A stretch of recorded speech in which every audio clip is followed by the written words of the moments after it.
Graça e paz, queridos, vamos orar. Senhor, obrigado pela oportunidade que nos dá para partilhar a sua palavra ou para estudar Hebreus e daqui, Senhor, iniciarmos com epístolas gerais, que o Senhor nos ajude, nos abençoe, em nome de Jesus. Amém. Queridos, estas são as epístolas não paulinas. Estas 8 epístolas suplementam as 3 epístolas paulinas, oferecendo diferentes perspectivas da riqueza da verdade cristã. Cada um dos 5 autores, neste caso Tiago, Pedro, João, Judas e o autor de Hebreus, tem uma contribuição distintiva a dar do seu ponto de vista. Com as 4 abordagens complementares da vida de Cristo nos Evangelhos, estes escritores apresentam ampla descrição da vida cristã, na qual a totalidade é maior que a soma das partes. Com exceção de Tiago, estas cartas foram escritas perto do fim da vida de Paulo, ou depois de seu tempo. Estas 8 epístolas, como já dissemos, suplementam, né, as epístolas paulinas. Como Paulo antecipou, não é, em Atos, o problema dos ensinos heréticos alcançaria alarmantes proporções na igreja. E é significativo que a maioria das epístolas não paulinas tratem com mais firmeza essas danosas doutrinas, que já estavam se infiltrando no seio da igreja. As igrejas desse tempo foram ameaçadas não só por oposição e perseguição externas, mas também por ataques internos de falsos profetas. Estas epístolas não foram dedicadas a igrejas específicas ou individuais, que vieram a ser conhecidas como epístolas gerais ou católicas ou universais. Então, por conta desta dedicação, que é geral e não específica, elas vêm mesmo a ser conhecidas como epístolas católicas ou universais. As epístolas de 2ª e 3ª João estão incluídas neste grupo, embora sejam dedicadas a pessoas específicas, como vocês vão verificar assim que abordarmos, em virtude deste problema e de Hebreus não ser considerado uma epístola geral. Então seria mais seguro designar Hebreus, Tiago, 1ª e 2ª de Pedro, 1ª, 2ª e 3ª de João e Judas como epístolas não paulinas, presumindo que Paulo não escreveu Hebreus. As epístolas paulinas são intituladas por sua dedicatória, mas as epístolas não paulinas, com a exceção de Hebreus, são intituladas em razão de seus autores. Hebreus, porque não se conhece quem é o autor de Hebreus. Qual é o destinatário de cada epístola? Na epístola dos Hebreus, temos o autor desconhecido, que não sabe ao certo quem é, data 64 a 68, local desconhecido. Provavelmente com o local já poderíamos ter uma indicação de quem é o autor, ou de um possível autor claro, e que dispensaria tantas discussões ou tantos debates. O destino era para cristãos judeus sob pressão. Tiago, escrito por Tiago, irmão do Senhor, no ano 45 a 50, provavelmente em Jerusalém, para crentes judeus. Destinatários de primeira carta de Pedro foi escrito por Pedro no ano 63, em Roma, ou Babilônia, para cristãos dispersos. Segunda de Pedro foi escrito também por Pedro no ano 66, em Roma, para cristãos dispersos. Primeira de João foi escrito por João no ano 90, em Éfeso, para cristãos da Ásia Menor. Segunda de João foi escrito por João no ano 90, em Éfeso, para uma igreja ou uma irmã. Há uma discussão, há um debate teológico em relação a isso, se foi para uma igreja, irmã, ou para uma irmã literalmente como líder da igreja. Uma irmã literal como líder da igreja. Terceira de João foi escrito no ano 90, em Éfeso, para Gaio. E Judas foi escrito por Judas, parece também que é irmão do Senhor, no ano 70, 80, provavelmente em Jerusalém, para as igrejas. E Apocalipse foi escrito por João, no ano 90,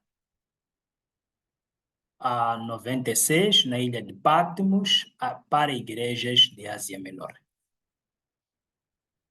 Hebreus trata da supremacia, neste caso, de Cristo. Supremacia de Cristo.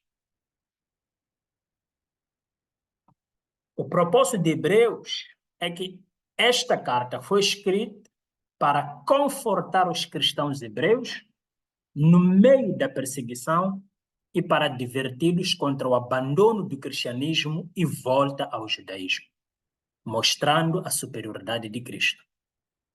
As palavras perfeito e celestial são proeminentes em descrever a superioridade da pessoa e a obra de Cristo.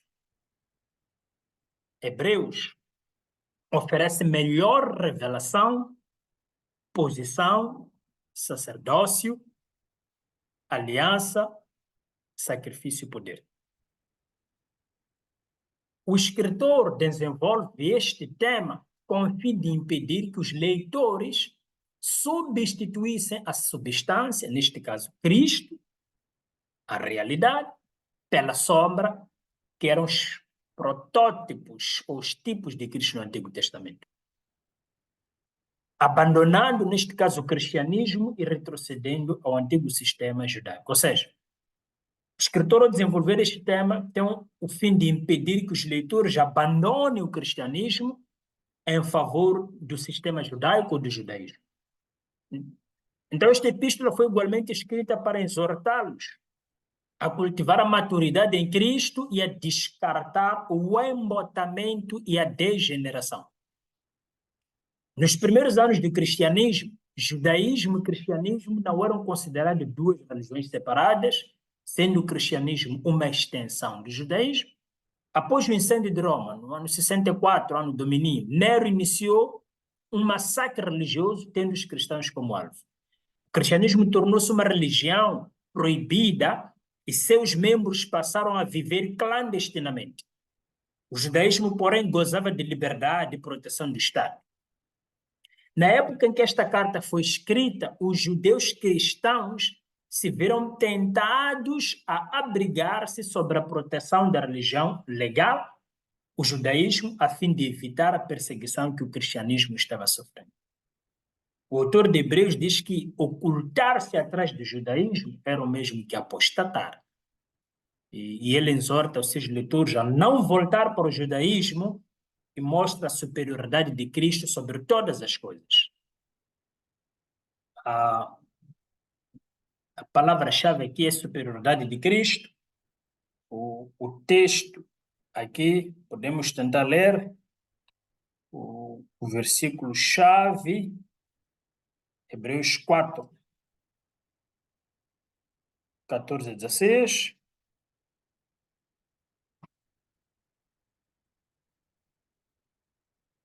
Concluindo, tendo em vista que temos um grande sumo sacerdote que foi capaz de adentrar os céus, Jesus, o Filho de Deus, mantenhamos com firmeza nossa declaração pública de fé. Pois não temos um sumo sacerdote que não seja capaz de compadecer-se das nossas fraquezas, mas temos um sacerdote supremo que, à nossa semelhança, foi tentado de todas as formas, porém sem pecado algum. Portanto, cheguemos-nos com toda a confiança ao trono da graça, para que recebamos misericórdia e encontremos o poder que nos socorre no momento da necessidade. Este é um dos textos-chave, não é? E 12, 1 a 2. Portanto, também nós, considerando que estamos rodeados por tão grande nuvem de testemunhas, desembaracemos-nos de tudo que nos atrapalha e do pecado que nos envolve, e corramos com perseverança a corrida que nos está proposta, olhando fixamente para o autor e consumador da fé, Jesus, o qual, por causa do júbilo que lhe fora proposto, suportou a cruz, desprezando a vergonha, e assentou-se à direita do trono de Deus.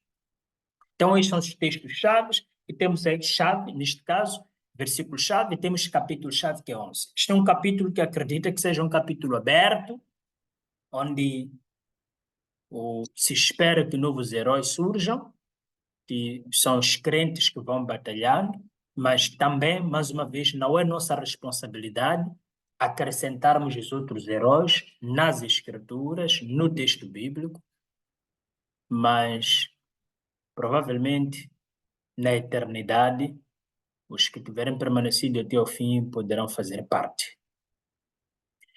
A vista panorâmica desta obra, deste texto ou desta carta trata, ou seja, está dividida em 3 blocos. Fala da superioridade da pessoa de Cristo, superioridade da obra de Cristo e superioridade da vida cristã. Na superioridade da obra de Cristo, temos Cristo acima dos profetas, Cristo acima dos anjos, Cristo acima de Moisés. Isso tudo revela a majestade de Cristo. Na superioridade da obra de Cristo, temos sacerdócio de Cristo, aliança de Cristo, santuário e sacrifício de Cristo, o ministério de Cristo.